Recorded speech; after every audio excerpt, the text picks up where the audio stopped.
I was a kid, I'm going to play this for the next one.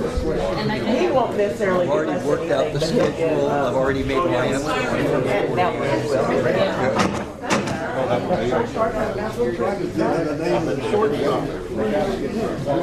In the 50s. Roy.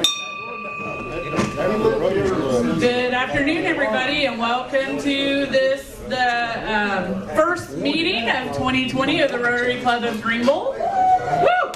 If everybody would please stand. I have today leading our prayer is Debbie Sickles, the Pledge of Allegiance, Bill Ralston, Troy Tess, Larry James, and we have a special song, which I guess David Ellis is leading because he didn't put a name on there. So, okay. All right, Debbie. Bow with me in prayer.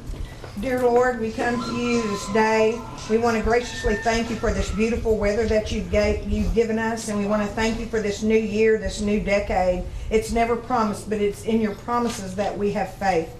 Please be with our country, be with our leaders, be with all our military personnel, and watch over them.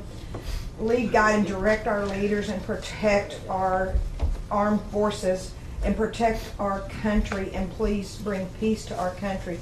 Bless this food to the nourishment of our bodies. And in Jesus' name we pray, amen. Amen. Please face the flag and join me in the Pledge of Allegiance. I pledge allegiance to the flag of the United States of America and to the republic for which it stands, one nation under God, indivisible, with liberty and justice for all. Please join me in the four-way test of the things we think, say, and do. First, is it true? Second, Is it fair to all concerned? Third, Will it build goodwill and better friendships? Fourth, Will it be beneficial to all concerned? DJ has a good Music. one. Okay, so I have been chosen today to lead the music. Bless you, my chub. Because I have the ability to make all the birthday people front and center. Right here. Whoop, whoop. Unless I need to get my ticket book out and start walking the parking lot. I want birthday people right here. Right in the light. Troy. Come on, other January people. Robert? All right, good. Wow. January people's over here. Over here. all right. These are all good looking. Very good company here. First Monday, happy birthday song. Well, first Wednesday, happy birthday song. That's not it. Ready? Happy birthday to you. Happy birthday to you. Happy birthday, dear you. Happy birthday to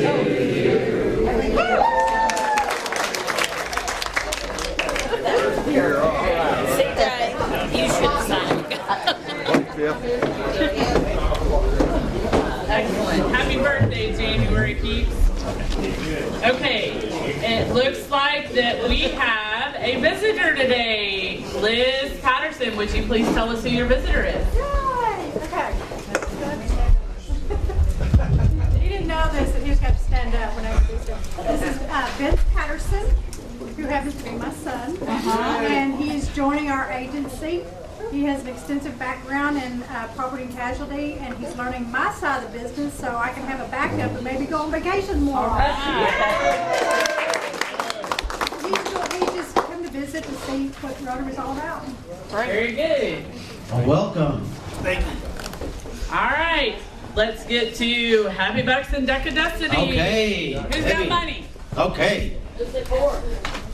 Oh, yes. By the way, Happy Bucks this month is going to be for the Boys and Girls Club. So really get in those wallets. Okay, that was a big $5 bill that I just put in there, and y'all are going to get sick of me for about the next 7 or so weeks, but I do need to let you know it is Chili Fest and auction time. Woo! I do have the auction tickets, but I was greeter this morning, so another reason I put in an extra buck, because CJ covered for me till I got here. So I didn't have time to get a table and lay these all out. Some of these are already in your name, so please come by. We have these alphabetized. Come by and pick up your tickets. There are some that have no workers on them, and there may even be some that have ex-Rotarians on there that we'll kind of siphon through maybe by next week. These are basically an auction sheet. It has two parts, a white and a yellow. You will go to the said person. Let's just say I'll use one of mine, and I go and do Texas Gold Connection every year, and you basically fill out what it is and the value. You fill out that you're the worker. I also have some blank ones, so you can take a few because not all the new businesses are on there. If you are unsure what to do, please come to me. There are a few of you that only have one sheet in here. Come on. There are some of us that have 20 and 25 sheets, so all we ask to at least do a minimum of 5 each. So that's all I ask, and there's some that have no names on them, so you can feel free to go through those and basically just work those. All we want is auction items. We're going to do like we did last year. I will try to get here early. I will stay a little bit late, and we want to turn in the items on Wednesday, so we're not carrying them back and forth and back and forth. I really don't want you to bring them to my office. I do not have room for all this stuff. So please try to turn them in Wednesday. And please try to have them done before, come on, when's the Chili Fest? It's the 27th. So we really would like the last turned in around the 20th so we can get gift certificates, boards available, and the things that we need to do prior to that day. So if you have any questions, y'all come see me. And don't forget it's auction time. No, Okay. Okay. Who's next? I have kind of a sad dollar. It's basically because Liz Patterson came by today and signed me up for Medicare. CJ's got something stuck on her head. I had money stuck to my head.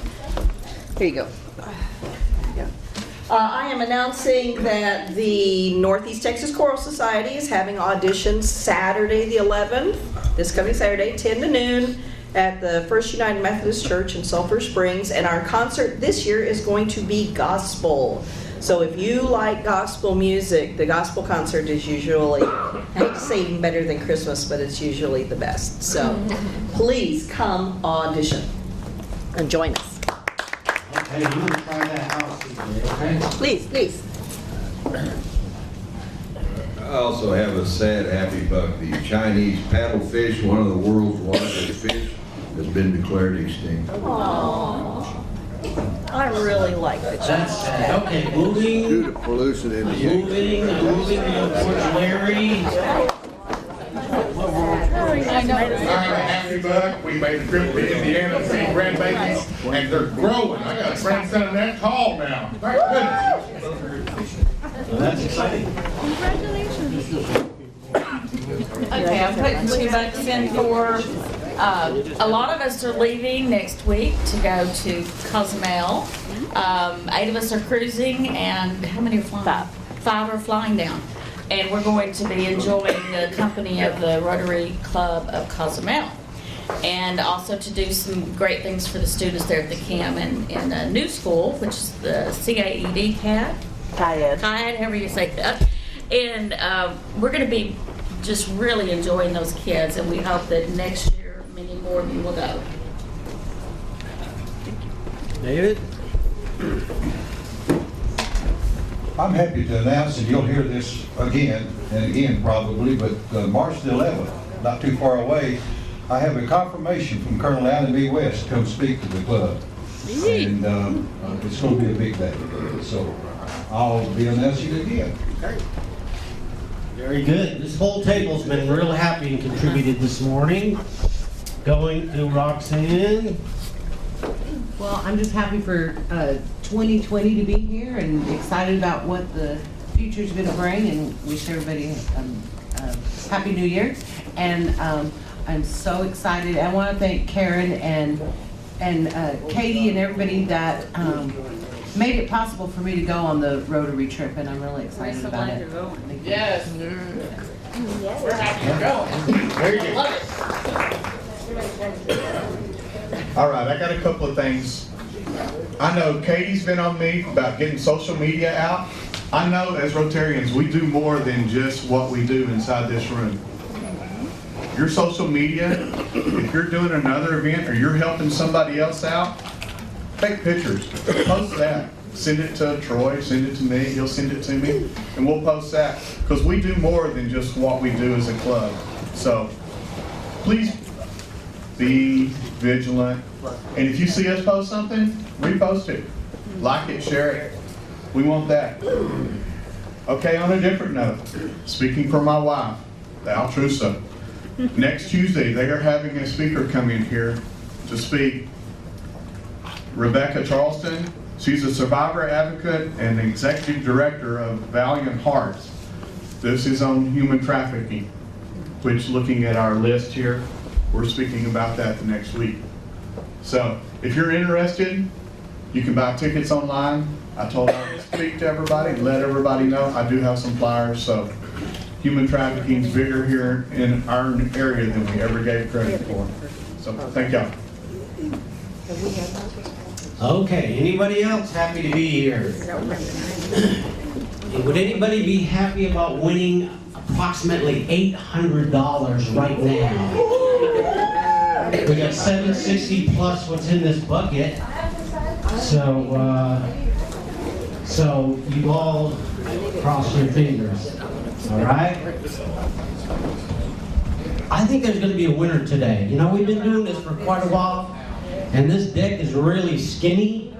We're looking for the ace of spades. Madam President, you pick the winner today. Debbie, maybe. It's going to be better. Drum roll. Oh, come on. The numbers off. You say, you holler it up. Feeling the numbers. Oh, I didn't bring my glasses. Okay, 859 3 2 7. Me? 3 to 7, okay. Oh, Gloria. Not Gloria. Anybody but Gloria would go right into that casino. Yes, it would. I know it's in there because I parked. Been there. She gets a boost free. Oh, God.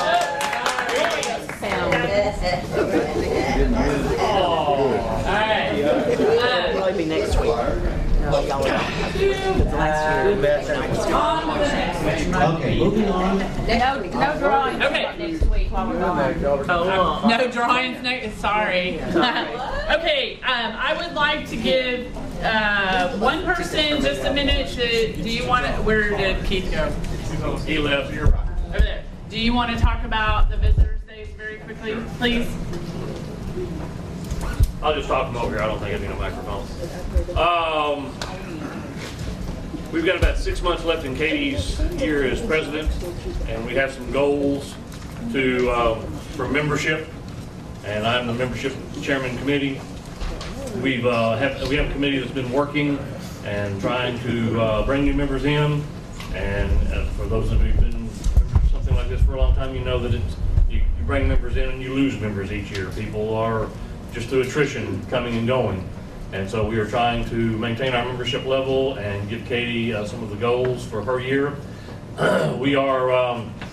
We're in need of quite a few members because Katie's been cleaning up the rolls, and we've had some people on leave of absence and so on and so forth that have not been able to come back. And at the start of the year here, people are making some changes, transitions. So what we're going to do is we're going to ask the club to participate with the membership committee 3 times between now and the time of Katie's the termination of her year, the conclusion of her year. And we're going to ask for the club to help us with a Bring a Guest Day. So we'll have this on the calendar very soon, but January 29th, which is just a few weeks away, will be our first Bring a Guest Day. March 11th and April 29th will be the others, but right now we want to focus on March 29th. So please, January 29th. I'm sorry, January 29th. Please plan on being here that day, and please plan on bringing a friend, a guest, a neighbor, an employee, a church member, anybody that would be interested in attending the club, joining the club, and working with the club. So please have that in mind. We're going to try to have an extra head count that day because it will have an effect on the food and everything that we're doing here. And but we're asking for your help. We're asking for your enthusiasm, your contribution on this. Bring a friend, bring a guest. Let's get them here and try to get them to join the club. January 29th. Write that in your book. We always ask everybody, you know, invite people to come on any given day, but this is going to be a concentrated effort on that day that each of you please ask one person in your life to come and see what we're about. I mean, we're about to go to Cozumel, y'all, and bless these kids, and it's going to be amazing, and I love it. I just have the best time every year that I go, and they love it. So they can hear about those topics and all of the things that we do here locally. And I'm really, really excited about having the opportunity to express that to some new members, potential new members. The last thing I would like to just announce very quickly is the Cotton Patch, CPC Cotton Patch Challenge. A couple of weeks ago, I met with representatives from CareBide, and they have made the decision because they are continuing to grow and they've acquired new properties, and it is going to take more time to do those things than they have, you know, to do both. They have gracefully asked to and resigned from being our partner on the bike ride. So we no longer have a partner. It was put before the board today. There was a committee that met to make a decision on whether or not this should be something that we move forward with as for just Rotary as a club, and it was presented to the board this morning, and the board did approve to move forward potentially with us taking on the entire bike ride ourselves. This is something that is going to be a huge deal because as of right now, the way we've been doing it is splitting the proceeds half and half. This means that we will receive 100% of the proceeds, which means we can do things like potentially increase the number of scholarships that we give high school students. We've got one sitting over there. We can potentially increase all of the money that we give to the nonprofits right now. So increase the amount that we give. Look at new nonprofits. Look at other entities in Hunt County that we can just bless this amazing gift with. So one of the things that I will be doing is I will be sending out an email to that effect to everybody. I would like for you to respond back to that email if you have any comments, if you have any suggestions, if you have any information that you would like to put forth concerning the bike ride and what we're going to be doing this year, taking it on as a whole, as a club, just ourselves with no partners in this. Okay, so please be looking for that email to come out. Right now, I would like to invite Mr. Jarvis up. We have Student and Teacher of the Month.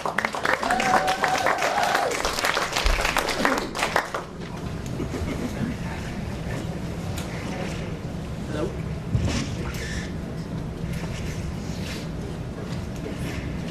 Okay, we're going to start off with Student of the Month, and so Wyatt, come up here.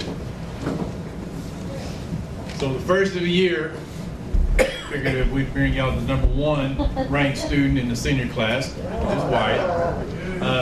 There's a lot to Wyatt, and that's impressive, but just the person that Wyatt is what's very impressive.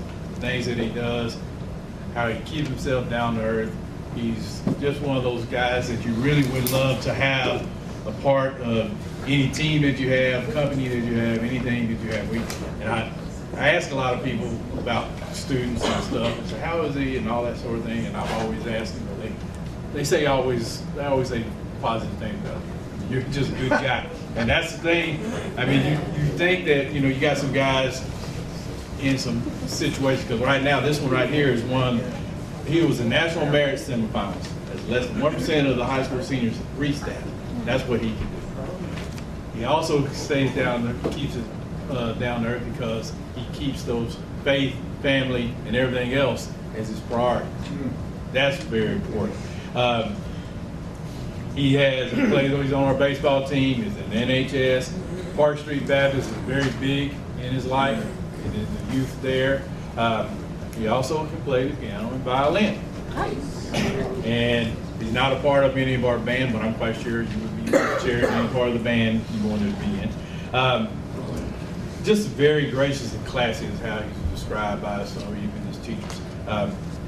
And there's one other thing that he's going to do. I'll let you, I said faith, family, and there's one other thing. I'll let him tell you about that, what he's going to do with the rest of his life. And his mom's here. Laura, she's over here. And he's just a great guy. And probably he's going to do big things that probably bigger than Greenville, but we'll get to read about it in the future. Student of the Month, Wyatt Spivey.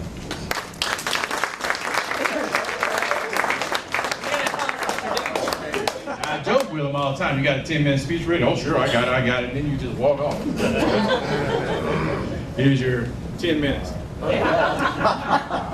I won't take that one. But thank you, Mr. Jarvis. He is a wonderful principal, and he's been good to me and my family, especially this year.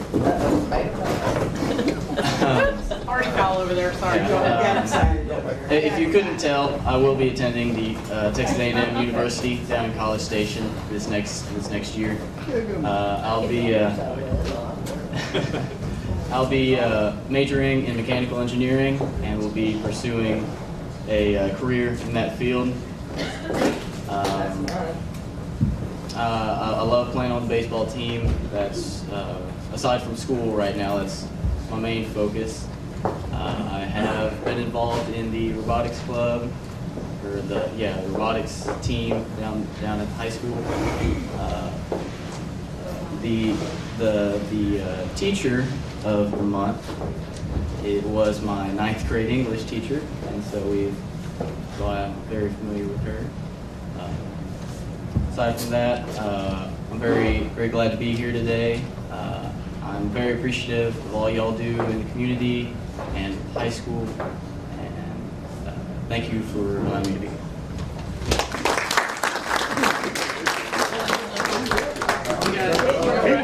I'm not trying to run. Did y'all take his food? I'm going to hold him down here. Y'all take his food? And I'm also going to say, I thought that your mom was another student, so. Oh, yeah. Wow. So, Wyatt, we would like to present as the Rotary Club of Greenville. We really appreciate all of the attention that you've paid to your high school career and all of the activities that you're in. So we would like to present you with the Student of the Month award. Thank you. Now you can. Okay, Ms. Nelson.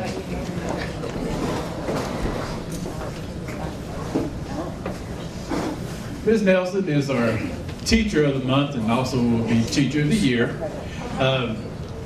Ms. Nelson, I want to say that, when I was assistant principal and I went to the middle school.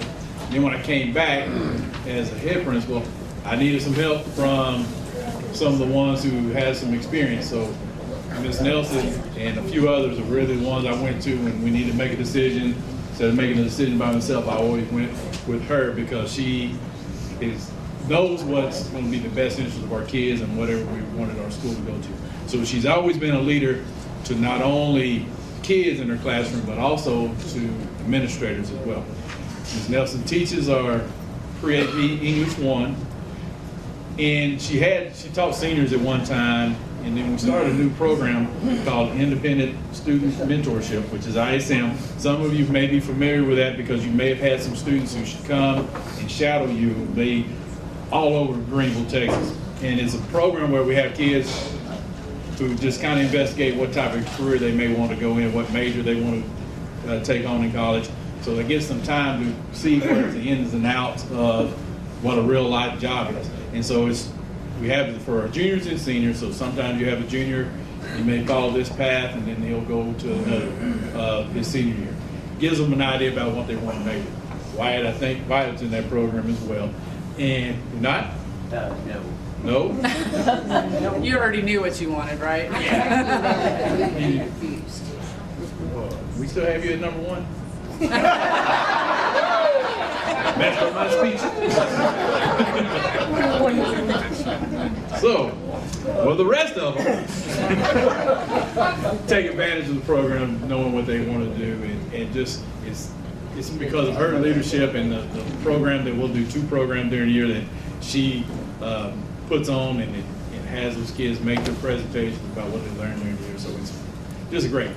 Ms. Nelson, I won't say how long you've been teaching, but she was at the other building.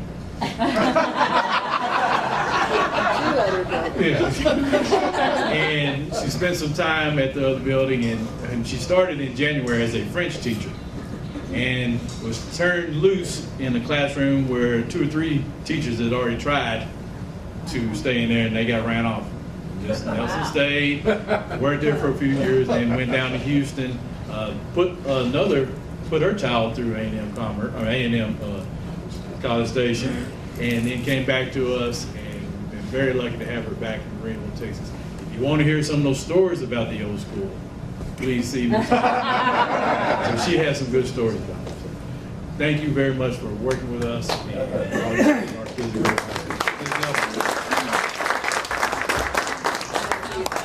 We would just like, as the Rotary Club of Greenville, to thank you and say how much we appreciate having teachers like you here in Greenville, and to give you the Teacher of the Month Award. Well, thank you very much. Thank you.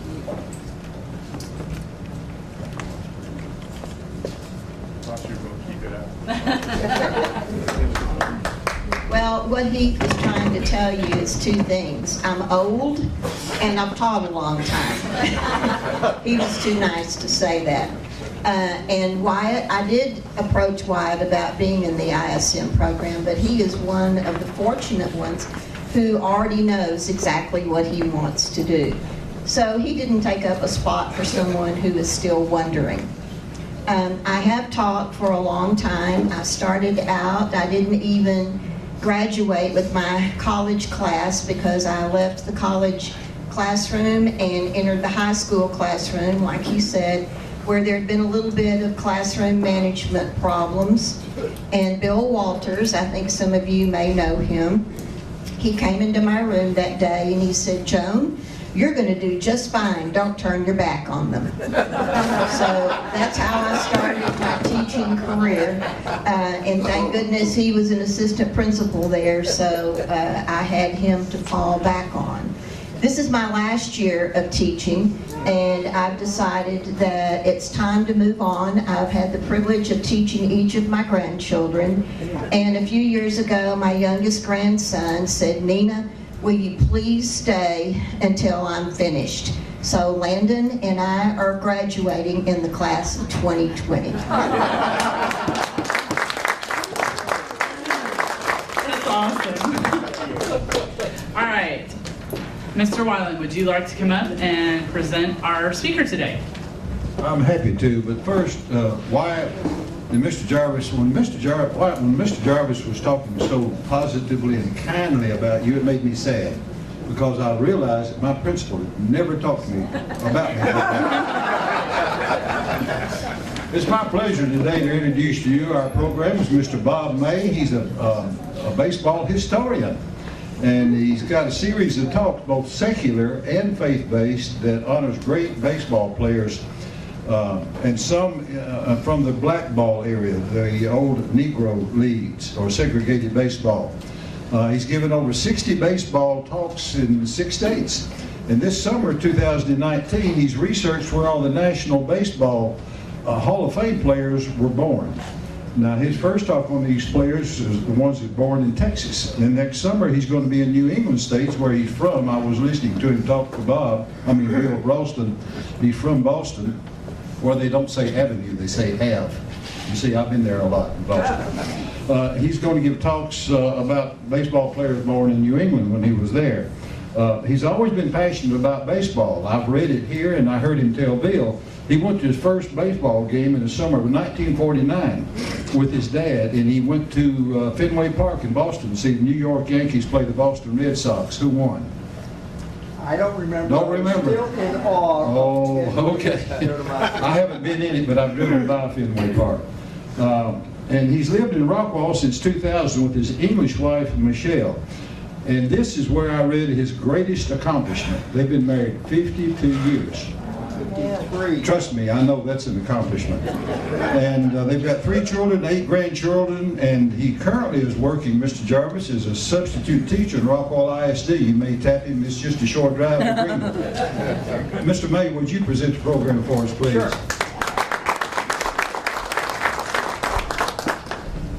Well, it made me feel good that Wyatt, being a student, and the fact that I've been subbing now for 13 years, Wyatt's the kind of student I like. I like those that are going to pay attention, do the work they're supposed to do.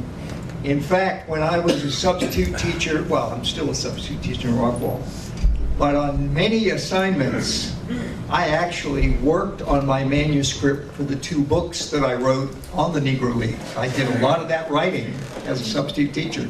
Obviously, it was in those classes where the students knew what they were supposed to do and spent most of the time doing it. And so I'm also glad you're a baseball fan. That's good. Okay. Before I start, and by the way, what is the... 1 o'clock, we gotta hurry. 1 o'clock. Okay, don't worry. Well, here's the thing. No, here's the thing. When I give a talk, I talk until they take the mic from me. So it doesn't make any difference. There's no ending to it. Now you're going to put pressure There's on no me. ending. I could stay here all day as long as there's somebody here. Okay. But what I did want to say is there are 17 baseball players in the National Baseball Hall of Fame that were born in Texas. How many of those players are white? Come on, just make a guess. I don't expect anybody to know the exact answer. 5? Out of how many? Out of 17. Huh? 11. 6. Could be more. Close. How many of them played in the major leagues? Meaning the National or the American League. There were other leagues back in the 1880s which might have counted, but how many of those 17 were in the major leagues? They're all in the National Baseball Hall of Fame. All of them? Wrong. 8 of them played in the Negro Leagues. Only. 1 of them played in both. So there's 9 Negro League, 9 Major League. Who is the one player born in Texas? He was and since he played in both the Negro League and the Major Leagues, obviously he is one of the black ball players. Who is he? Satchel Paige? Who? Satchel Paige? Satchel Paige was not born in Texas. Satchel Paige was born in Alabama. Ty Cobb. Is Ty Cobb black? No, Ty Cobb was not. Back when Ty Cobb played, there were no black ball players in the major league. Huh? No, he played in Chicago. Ernie Banks. Ernie Banks. He's born in Dallas. Ernie Banks started his career with the Kansas City Monarchs and then went to the Chicago Cubs, and the Cubs was the only team he played for. Ernie Banks was famous for saying one thing. You know, it's like a beautiful day, let's play 2. He'd rather play 2 baseball games than a baseball game and go out and whatever. Okay. These are just pictures of my 2 books, of which of the 17 players we're going to be talking about, I think 12 of them are in my 2 books. Okay. What I'm going to do, and we will not have anywhere near the time to cover the whole thing, but I have no photos in the presentation, but I do have a Baseball Hall of Fame book where I've got flagged where all the players are, if anybody wants to take a look at some of these players.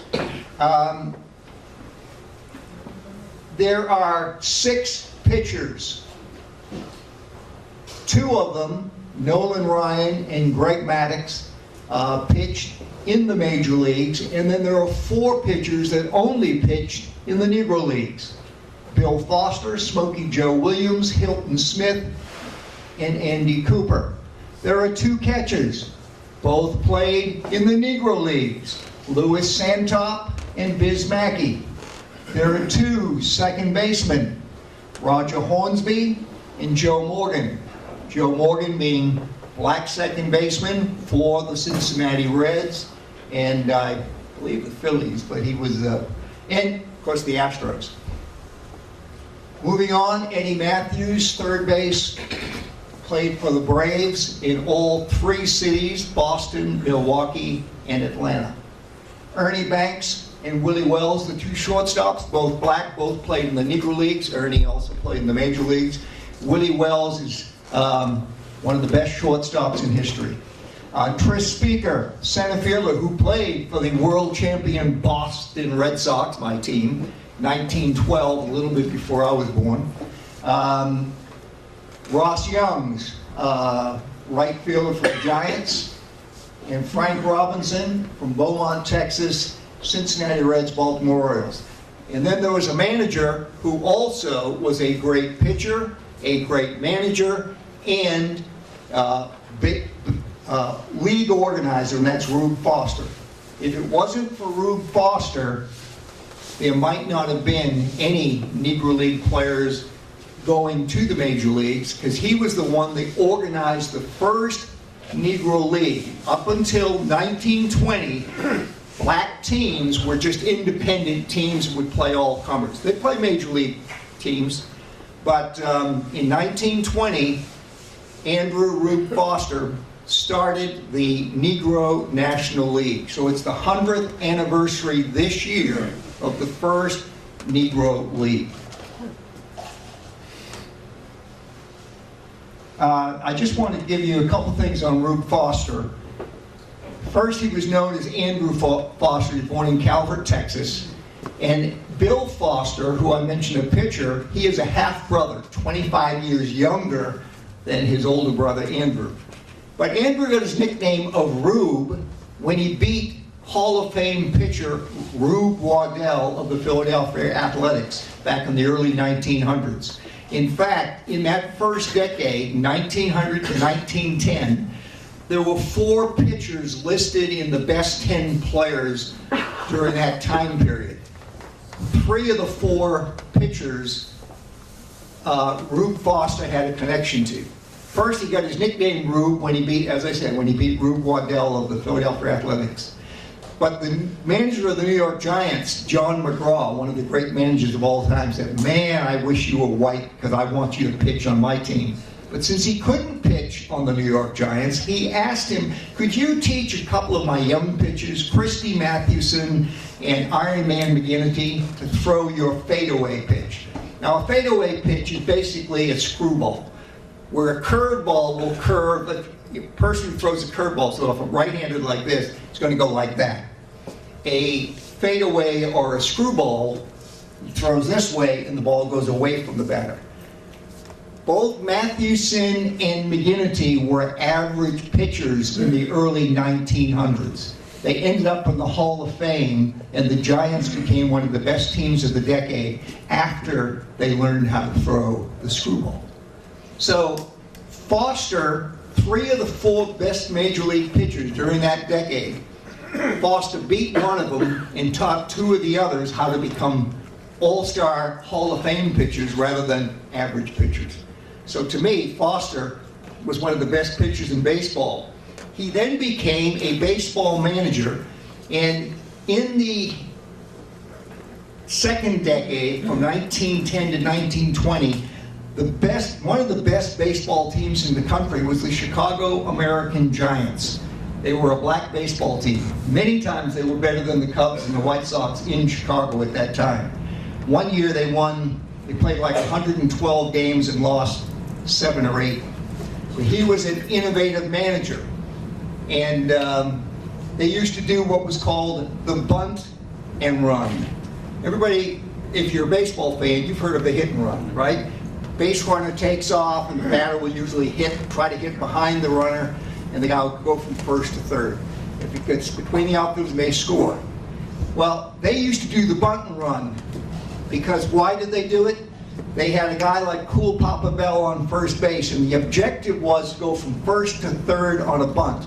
Well, one time they're playing a Major League All-Star team, and the catcher, who played for the 46 Red Sox, called in the infielders and the pitcher and said, "Okay,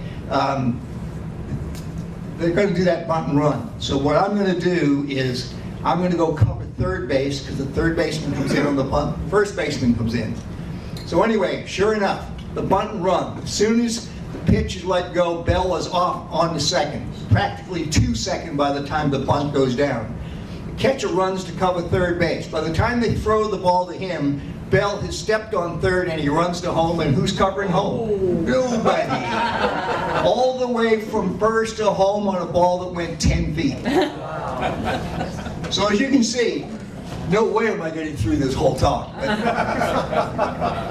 Anyway, so Rube Foster, one heck of a guy, and in the Hall of Fame, and he really got in there for being a pitcher, a manager, and the league organizer. Okay, let me give you some other data on some of these guys. Of course, Nolan Ryan, probably the most famous of all the players from Texas. Nolan Ryan had a great career. And who can tell me something about Nolan Ryan that does not have to do with his pitching, but it was very famous when it happened? Yeah, he clocked Robin Ventura for charging the mound. That's right. Ryan, I'm pretty sure he hit Ventura with a pitch, and Ryan was wild. He probably did not mean to hit Ventura, but he really didn't know where the ball was going sometimes. He was, but that also made him very effective. When you've got a pitcher who's fast, throws hard, and you don't know where it's going to hurt when you get hit. So Ventura just runs out to the mound, and Ryan, an old farm boy, just got him in a headlock and started pounding him in the head, and it's good they broke that up quick.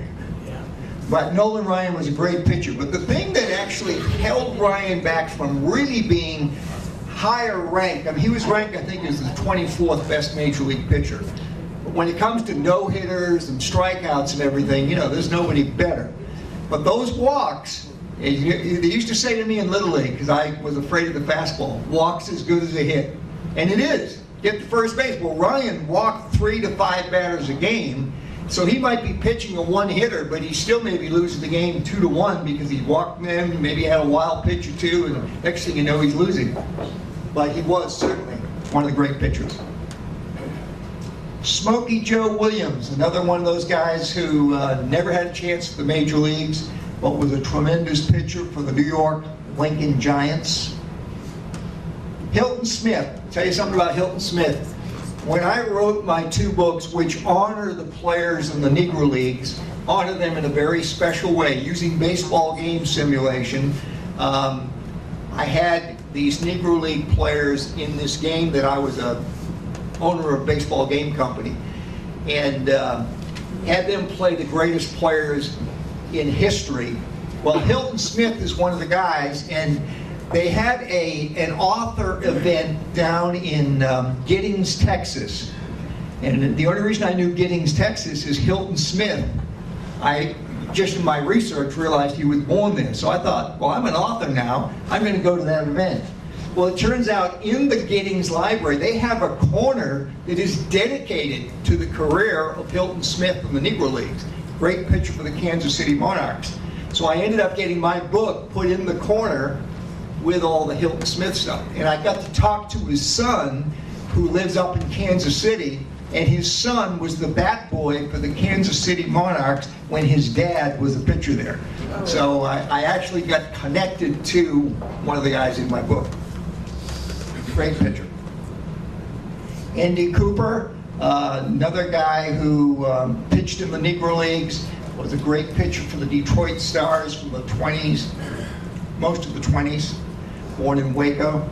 Greg Maddux. Greg Maddux, another one of those great Hall of Fame pitchers. In fact, one of the things about Greg Maddux is that when he started his career with the Cubs, no, actually, it was, I think, what year? I'm trying to remember. He began a stretch. I'm not sure what was the starting year. He went 17 years in a row of winning at least 15 games.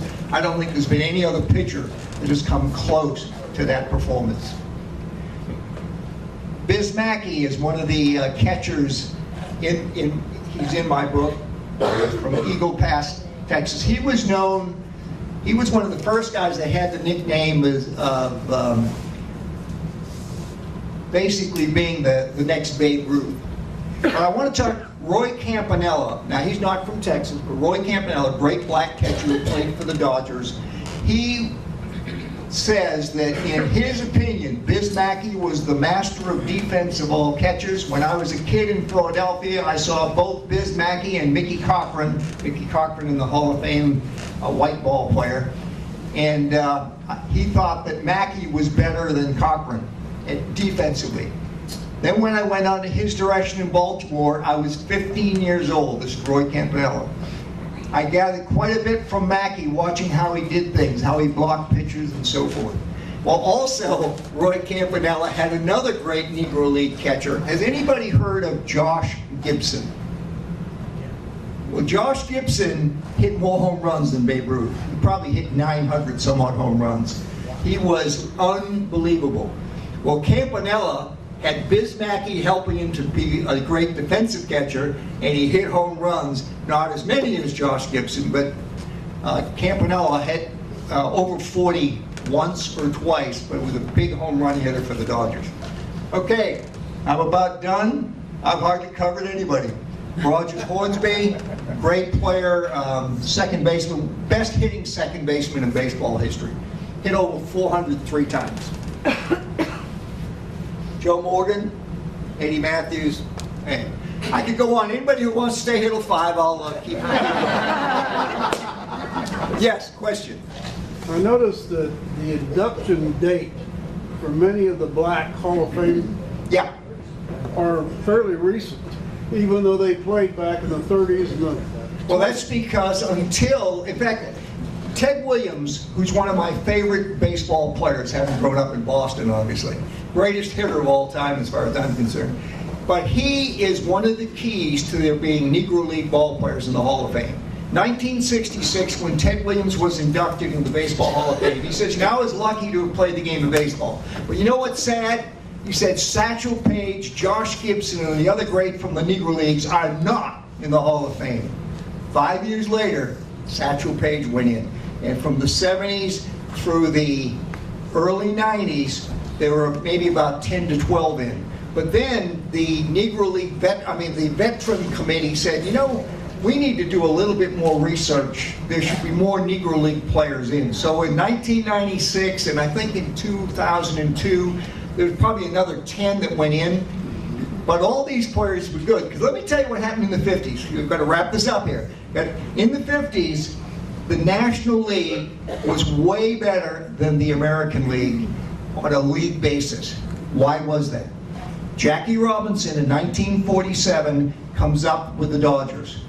He's in the National League. So the National League team said, we better start getting some of these black players. Willie Mays and Hank Thompson ended up with the Giants.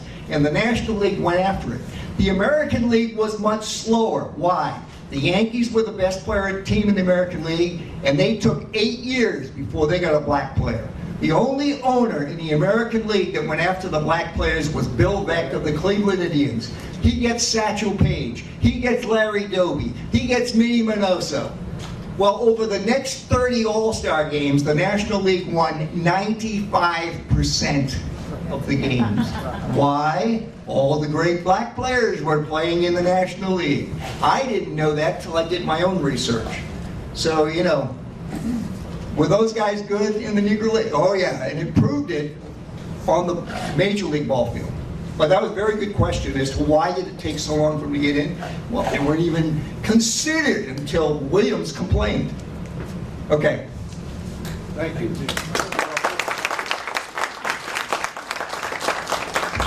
Who's the most famous baseball player from Greenville, Texas? Ooh, from Greenville, Texas. Oh, and I think I've had this question. I do know that there was a Yankee exhibition game played at the park out there. I went and saw that thing, but who is it? Greenville. Monty Stratton, I think. Monty Stratton. Yeah, I think somebody mentioned it. So see, Monty Stratton. He's not in the National Baseball Hall of Fame. That's okay. We have a road named after him. So. All right. If there's nothing else to bring before Rotary today, then that is all.